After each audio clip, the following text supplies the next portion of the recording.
जब मैं बाहर आया तो चाची बोली, क्यों समीर, अंदर क्या कर रहे थे? मैंने कहा, चाची आपको पता ही है, अब मेरे मुंह से क्या सुनना चाहती है? चाची बोली, वह सब ठीक है, लेकिन तुम्हें अपना कमरा बंद नहीं करना चाहिए था। मैंने कहा, चाची मुझे क्या पता था कि तुम उसी वक्त कमरे में आ जाओगी? वैसे भी मैं तो कुछ गलत कर नहीं रहा था।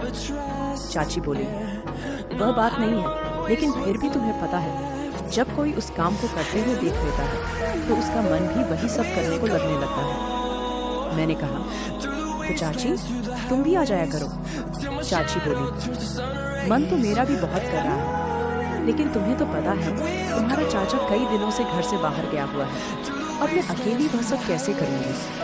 मैंने कहा, चाची अगर आप बुरा न माने तो मैं आपकी मदद कर दूंगा, मैं आपके साथ वह सब काम कर सकता हूँ। चाची बोली, तेरा दिमाग खराब है। इससे पहले कि चाची और कुछ बोल पाती, मैं तुरंत वहाँ से भाग गया। वैसे भी मैं तो अपनी चाची के साथ बहुत पहले से वह काम करना चाहता था, लेकिन हाँ, कहने की हिम्मत नहीं हो रही थी। आज चाची ने मुझे देख लिया था, तो आज वह बात कहने का सही टाइम आ गया था और माहौल भी था, इसलिए मैंने वह बात कह दी। इससे एक बात मुझे पता लगी कि बात कहने का भी एक सही समय आता है। उस समय बात कर लेनी चाहिए, उस समय आपकी बात पूरी होने के बहुत चांस होते हैं।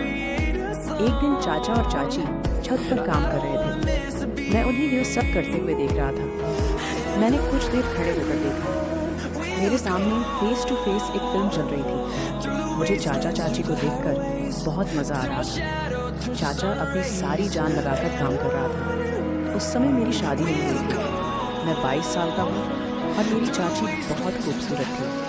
वह हमेशा मेरे साथ मजाक मस्ती करती रहती थी। चाची और मेरे बीच एक अच्छा दोस्ती वाला रिश्ता था। जब चाची हमारे घर में नई नई आई थी तो उनमें बहुत घमंड था, और घमंड होना भी चाहिए था, क्योंकि वह किसी से कम नहीं थी। चाची की ऊंचाई और लंबाई बहुत थी, उनकी आंखें गोल और भरी भरी थी। जब वह एक साथ मेरे की तरफ देखती तो मेरा सीना चीर कर रख देती थी। जब मैं कोई बात करता तो वह मुंह टेढ़ा कर लेती थी। तब से मैं समझ गया था कि चाची में खूबसूरती का घमंड भरा हुआ है। चाचा एक प्राइवेट कंपनी में काम करते थे। जहां वो काम करते थे वह हमारे घर से 50 किलोमीटर दूर था। उन्हें वापस आते आते आधी रात हो जाती थी। कभी कभी तो वो घर वापस नहीं आते और वहीं ठहर जाते थे। वो बस अब वहीं रहने का प्रबंध कर रहे थे, क्योंकि घर रोजाना आना जाना बहुत दूर पड़ जाता था। जब चाचा जी वापस नहीं आते थे तो चाची अपने कमरे में अकेली रहती थी। मैंने चाची को कई बार अकेले देखा था, और उन्हें देखकर ही मैंने भी महसूस किया कि मेरे चाचा आधी रात घर आते हैं, कभी काम करते हैं और कभी नहीं। जितनी चाची को प्यार की जरूरत थी, चाचा उतना प्यार चाची को नहीं दे पा रहे थे। यह बात मुझे पूरी तरह से समझ आ गई थी। एक दिन सुबह मैंने देखा चाची बहुत उदास लग रही थी, तो मैंने उनसे पूछा, क्या हुआ चाची, आप उदास लग रही हैं? चाची बोली, मेरी तबीयत कुछ ठीक नहीं लग रही। फिर मैंने उनके लिए मेडिकल स्टोर से दवाई ले आई। दवाई खाकर चाची अपने कमरे में चली गई। थोड़ी देर बाद उनका हालचाल पूछने के लिए मैं उनके कमरे में गया तो देखा कि उन्हें काफी बुखार था। मैंने कहा, चाची, चाचा जी आज घर नहीं आएंगे? चाची बोली, वह ऑफिस के काम के लिए कुछ दिनों के लिए बाहर गए। मैंने कहा, अब क्या करूं? चाची की तबीयत तो बिगड़ती जा रही है। तभी मुझे ध्यान आया, मेरा एक दोस्त था अमन, उसके पापा डॉक्टर थे। मैंने तुरंत अमन को फोन किया और कहा, अमन तुम्हें एक काम करना है। वह बोला, हाँ बताओ क्या काम है? मैंने कहा, तू जल्दी से अपने पापा को मेरे घर भेज दे, मेरी चाची की तबीयत बहुत खराब है। वह बोला, ठीक है यार, मैं अभी भेज देता हूँ। थोड़ी देर बाद अमन के पापा आ गए। उन्होंने चाची को एक इंजेक्शन लगा दिया और कुछ दवाइयाँ लिखी। करीब 1 घंटे बाद चाची को आराम मिल गया। फिर सुबह मैं बाथरूम जा रहा था तो चाची बोली, समीर 1 मिनट आओ मेरे पास। मैं उनके पास गया। चाची बोली, मुझे माफ कर दो। मैंने पूछा, किसके लिए?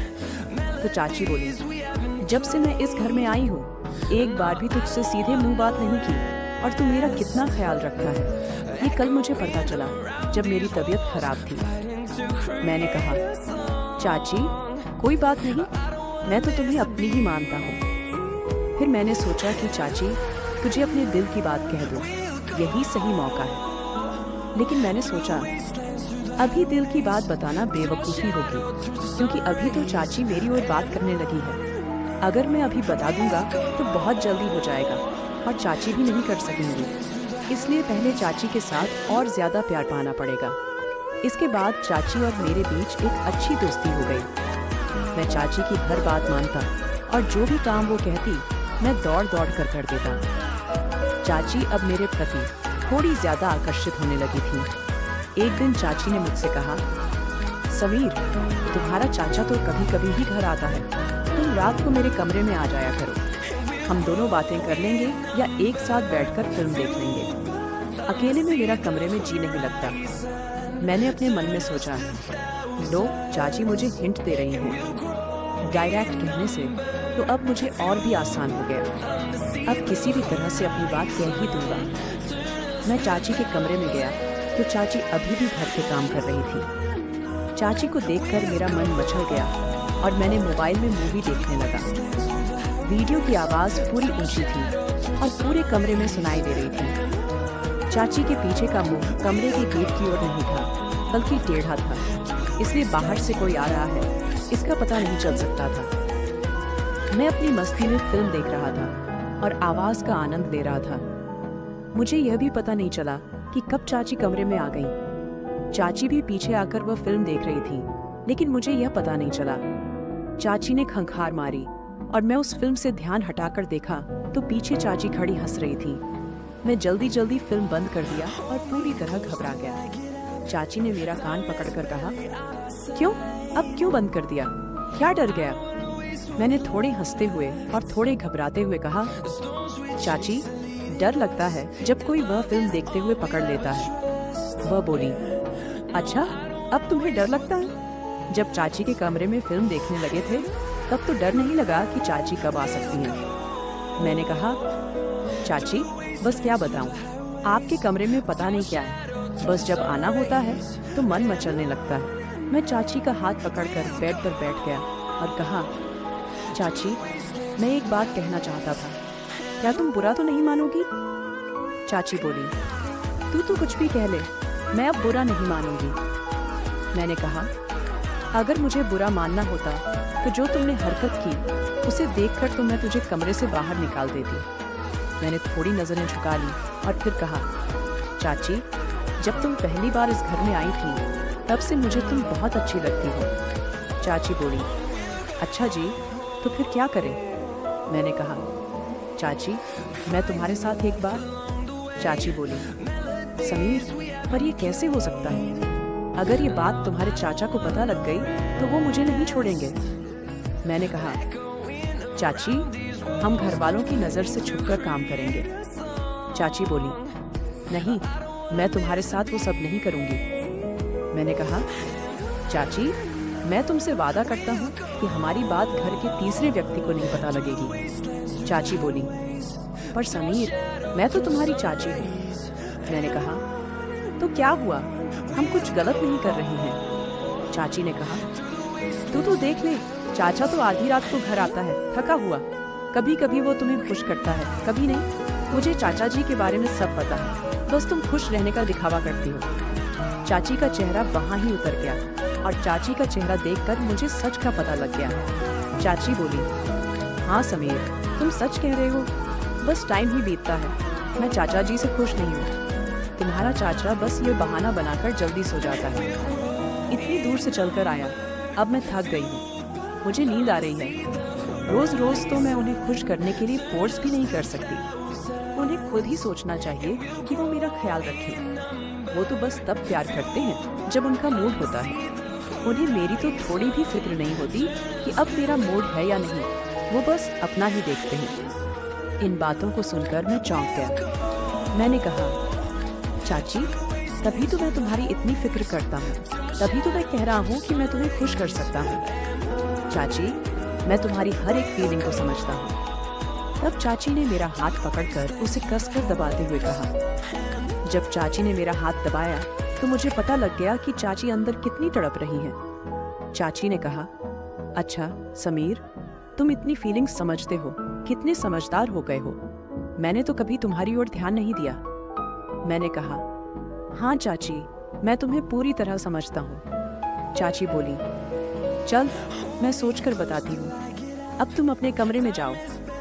जिस हिसाब से चाची ने मुझे कमरे में भेजा वह मुझे पसंद नहीं आया। मेरा पूरा मूड खराब हो गया। लगा था अब कुछ भी नहीं हो सकता था। अगले दिन मैं सुबह बाथरूम में नहाकर बाहर निकला। उस समय ही चाची भी आ गई। वो बोली, आज बड़ा स्मार्ट लग रहा है मेरा समीर। मैंने कुछ नहीं कहा और अपने कमरे में चला गया। मैं चाची से नाराज था। थोड़ी देर बाद चाची मेरे कमरे में आई और बोली, क्या हुआ समीर, तुम मेरे से नाराज हो गए? मैंने कहा, आप मेरे पास जाएं, अपने काम करें। मैं आपके साथ कोई बात नहीं करना चाहता। फिर मैं अपने काम के लिए बाहर चला गया। जब मैं शाम को घर वापस आया तो देखा कि चाचा जी भी घर आ चुके थे। मेरा मूड और भी खराब हो गया क्योंकि अब मेरा सपना सपना ही रह जाएगा। चाचा ने मुझे देखकर कहा, समीर कैसे हो? मैंने कहा, ठीक हूँ चाचा जी। फिर मैं अपने कमरे में चला गया। थोड़ी देर बाद चाचा ने मुझे बुलाया और बोले, आजा समीर, खाना खा ले। फिर हम बैठकर खाना खाने लगे। मैं चाची की ओर नजरें मार रहा था। चाची मुझे देखकर मुस्कुराने लगी और चुप रहने का इशारा करने लगी। चाचा ने मुझसे पहले खाना खा लिया और फिर अपने कमरे में चले गए। मैं धीरे धीरे खाना खा रहा था। तब चाची मेरे पास आकर बोली, क्या बात है समीर, तुम मुझसे नाराज हो? मैंने कहा, हाँ। वो बोली, तू मेरी बात क्यों नहीं समझ रहा? ये गलत है। मैंने कहा, इसमें गलत क्या है? चाची बोली, तू अपने कमरे में जा, खाना खाकर सो जा। मैंने कहा, मैं सोऊंगा कि जागूंगा, आपको इससे क्या? और मैंने कहा, मैं आज रात छत पर ही बैठा रहूंगा, बिल्कुल नहीं सोऊंगा। यह कहकर मैं अपने कमरे में चला गया। मैंने ठान लिया था कि चाहे कुछ भी हो जाए, एक बार तो अपना सपना पूरा करके ही रहूंगा। जब सब सो गए, मैंने अपने कमरे का दरवाजा जोर से खोला ताकि चाची को पता लग जाए कि मैं छत पर जा रहा हूँ। फिर मैं छत पर चला गया। मैं वहाँ 2 मिनट तक बैठा रहा। तभी मुझे पायल की आवाज़ सुनाई दी। पीछे मुड़कर देखा तो चाची छत पर आ रही थी।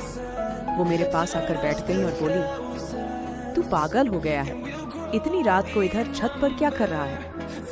मैंने कहा, मेरी मर्जी, मैं वही करूँगा जो चाहता हूँ, आप नीचे जाइए। चाची ने मेरा हाथ पकड़कर अपने हाथों में लिया और बोली, समीर, अंदर से तो मैं भी तेरे साथ हूँ, पर अब हम वो काम नहीं कर रहे हैं। ये हमारे दोनों के लिए ही अच्छा होगा, क्योंकि जो काम तू मेरे साथ करना चाहता है वो तू एक दिन जरूर करेगा, पर थोड़ा सा सब्र करना और अच्छा होगा। चाची की बात मैंने समझ ली। मैंने कहा, ठीक है चाची। सुबह चाचा ने कहा, समीर, मेरी बात ध्यान से सुन। मैंने कहा, हाँ बताइए। चाचा बोले, मैं तुम दोनों को एक बात बताने आया हूँ। मैं अब दोबारा वापस नहीं आऊँगा। मैं कंपनी के काम से बाहर जा रहा हूँ। लगभग 6 महीने बाद ही वापस आऊँगा। मैंने कहा, अच्छा चाचा जी। चाचा बोले, हाँ, और अब इस घर की जिम्मेदारी तेरी है। तू अपनी चाची का भी अच्छे से ख्याल रखना। मैंने कहा, चाचा जी आप बेफिक्र रहें, मैं इस घर की जिम्मेदारी संभाल लूंगा और इसे खुद ही संभालूंगा। और रही बात चाची की, तो चाची का मैं बहुत ख्याल रखूंगा, आप बेफिक्र रहें। चाचा ने कहा, अब से 1 घंटे बाद मेरी ट्रेन है। फिर मैंने चाचा को स्टेशन पर छोड़ने चला गया। जब मैं घर वापस आया तो चाची का मूड बिगड़ा हुआ था। चाची रो रही थी। मैंने कहा, चाची क्या हुआ, आप क्यों रो रही हैं? तो चाची बोली, रो क्यों नहीं, और क्या करूं? तेरा चाचा पहले भी कई दिनों बाद आता था और अब तो सीधा 6 महीने के लिए चला गया।